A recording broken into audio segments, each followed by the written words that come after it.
So today, well, in this video anyway, I'm going to be installing the supercharger onto my 1959 Studebaker Silverhawk. This is all the stuff that I need, minus the air filter box, which is over there on the shelf. I don't have a air filter for it, so that's not going on yet. But in the meantime, I want to install all this crap. So this is the intake. It's kind of cool. It's a high-rise 2-barrel intake. It's a cast iron piece. This is nothing special about this thing. This was used on many other Studebakers, early 1950s until mid-50s. 2-barrel Studebakers had these. But what is kind of special about it is this aluminum air box. This is the upper portion of it. This is a Stromberg WW. I don't think there's anything special about the carburetor itself. It's been jetted differently. It's jetted richer, obviously, for the blower. And I think the linkage might be a little bit different than your typical Stromberg carburetor. So then the fuel pump, this is actually pretty unique to the supercharged cars, like the 57, 58 Golden Hawks or the 58 Packards with the Studebaker 289 V8s and superchargers on them. This has this extra tube here that runs up and actually plugs into the supercharger. And what it does is when under load, it blows air, I guess, it blows air down this tube and helps pressurize the fuel pump to increase the fuel flow up into the carburetor. But this is no longer a production piece. You can't find this anywhere. So I was very lucky that when I bought the engine that had all this on there, it was all complete. I still have the engine too. It's just locked up and I can't use it. So I did rebuild the carburetor and I rebuilt the fuel pump. And so they should work. Cross your fingers. Next I have the supercharger, obviously. I did a video of me testing this thing to see if it works. It does work, and it does leak a little bit. Don't watch that video. It's a really shitty video. It's not really my best work. I was half asleep when I made that video. And here's some of the other parts that need to go on it. Some of these do, some of them don't. This runs from the supercharger to the air filter element, or the air filter box. This plugs into here, which just plugs into the supercharger. I got some gaskets, new intake gaskets, because the ones that are in the car right now started leaking just recently. Some of the rubber parts, like this little rubber line here, I need to replace it, and that's what I got this hose for. Not sure what this is. I think this is like for draining excess fuel that might come out of the carburetor if you flood it. It plugs in right underneath here. There's a little deal that it plugs into. And then it just runs down the side of the engine and stops. I'm not really sure why this is like that, but it's really dirty. Let's see what else. Yeah, I got a boost gauge for it, and I believe the boost gauge plugs into the same outlet as this. So I'm going to end up having to figure out how to run both the boost gauge and the carburetor into that same outlet. What else? Oh yeah, here's the switch. It's for the supercharger. So the switch mounts right here.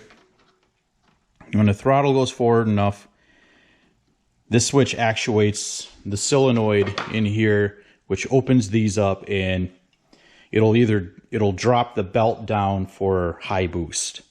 So that's what that's for. When I made the video of testing this, the belt was riding on the high point, which is low boost. And I actually went in here, pulled this stuff off again, cleaned up everything really well. There's a lot of rust on the inside of these pulleys here. And I think it was causing the belt just to stay. Now it drops down to where it's supposed to be. And it should work. It should ride up around 3,000 RPM. The belt should come up to about here. And then if you goose it, it should open these up again and drop into high boost. Although, you know, if it gets stuck running in high boost all the time, I'm not going to complain. When I put this supercharger on, I'm going to end up having to pull the fan shroud out. In order to get the fan shroud off, I have to drain the freaking coolant out of the thing. And then take this radiator hose off. And then, while I'm at it, I might as well fix this because I got a leak here on the thermostat housing. You hear that?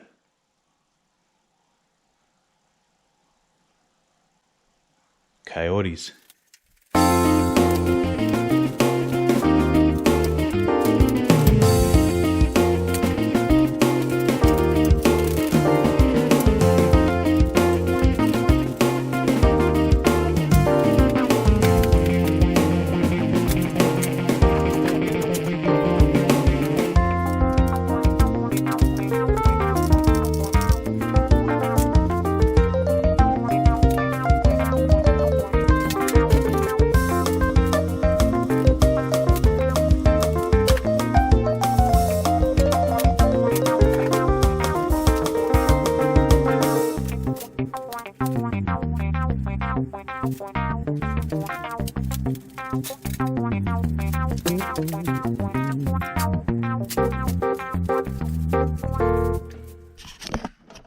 Alright, so the intake manifold is off.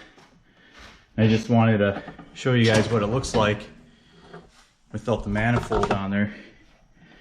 There's this valley cover, kind of like a Chrysler, but this engine's pretty unique. I mean, the way that these heads lay so far over, these intake ports are facing damn near straight up.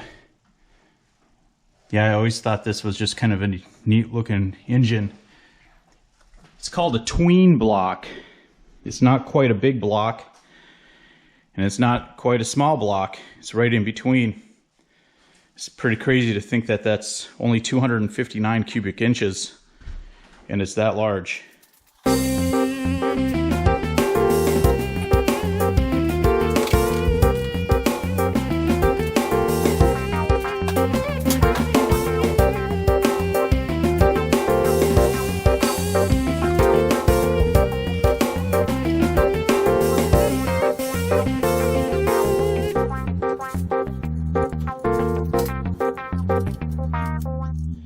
Okay, so it's the next day, or should I say next night, and I went ahead and I got the radiator shroud out of there and got the supercharger mounted.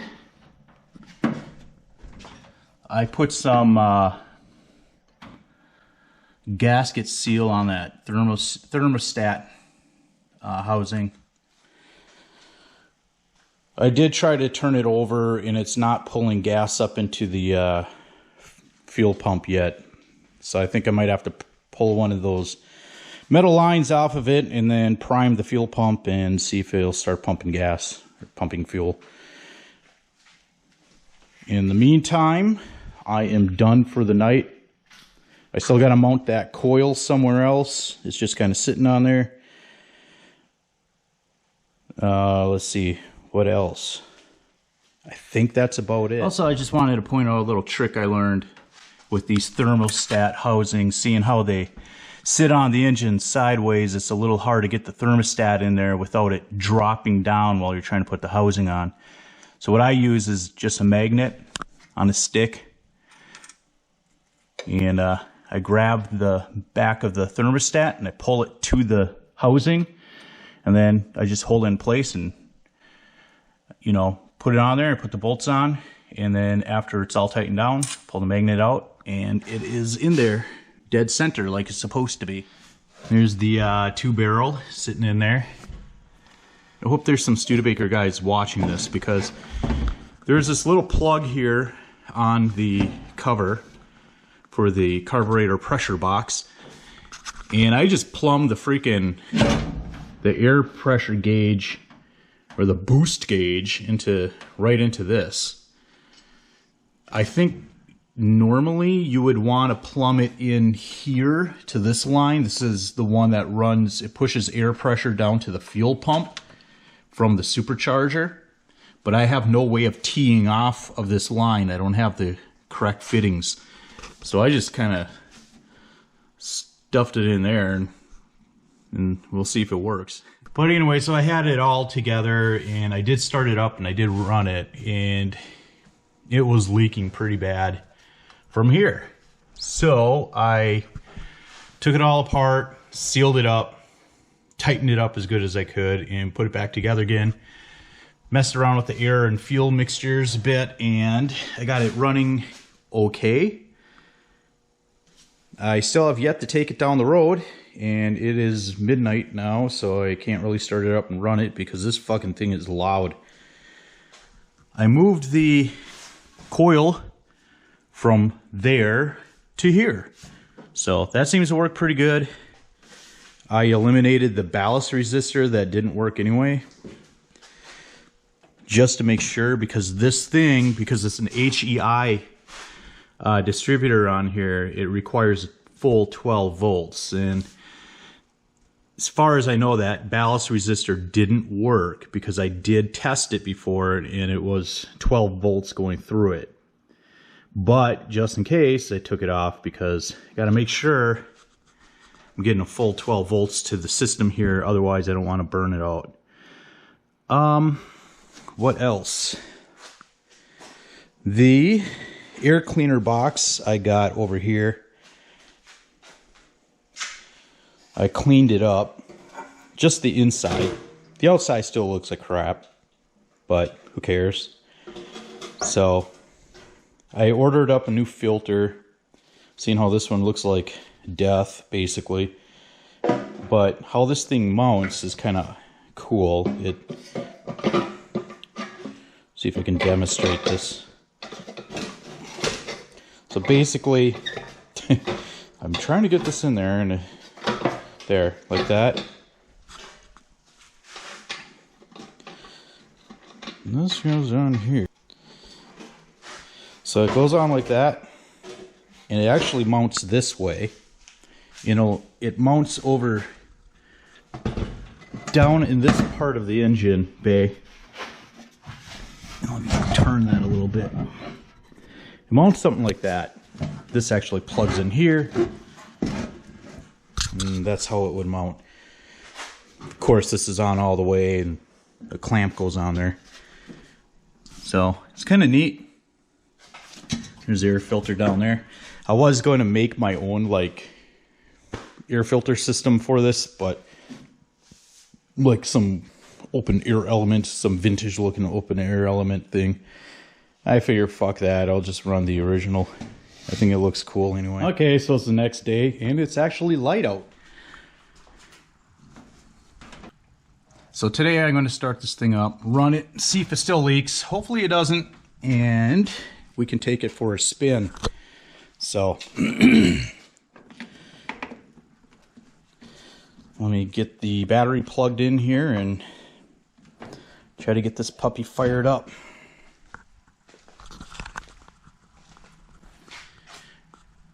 In case you guys haven't noticed the beautiful shine on this car, it's because I did the vice grip garage thing and put a little quote-unquote shine juice onto here.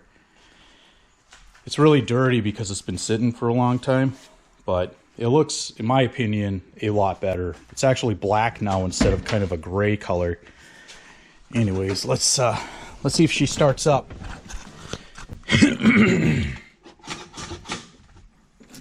Gotta make sure it's not in gear. Don't want to make that mistake again.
Nice. So I didn't see any leaks. I'm going to go ahead and button it back up and let's take her for a ride. All right, so she's all buttoned up here. Let's start her up and see what it sounds like with the blower on it.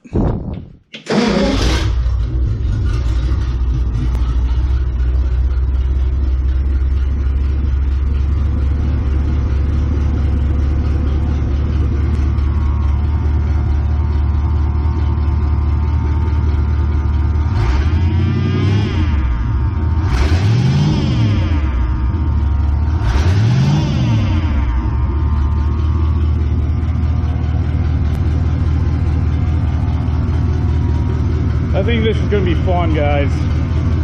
I think this is going to be a lot of fun.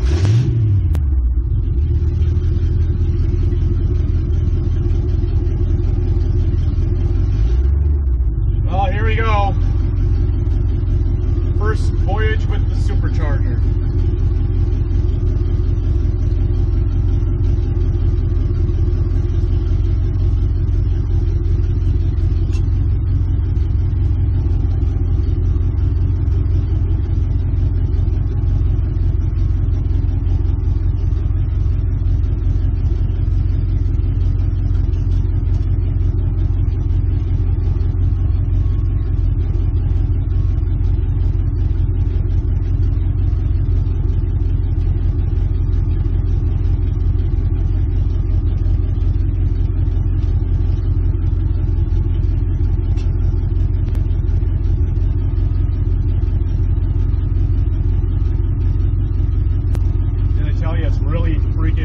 Today it's like 85.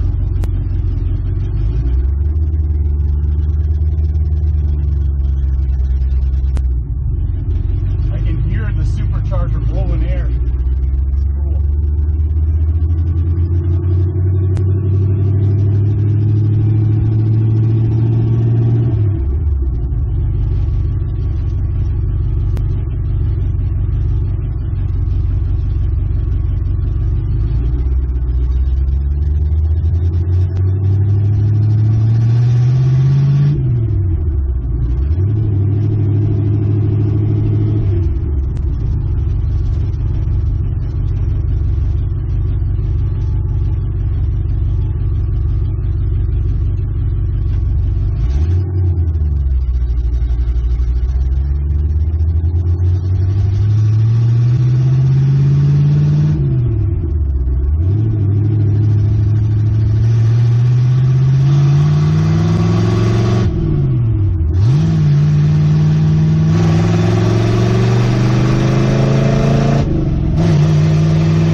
have it.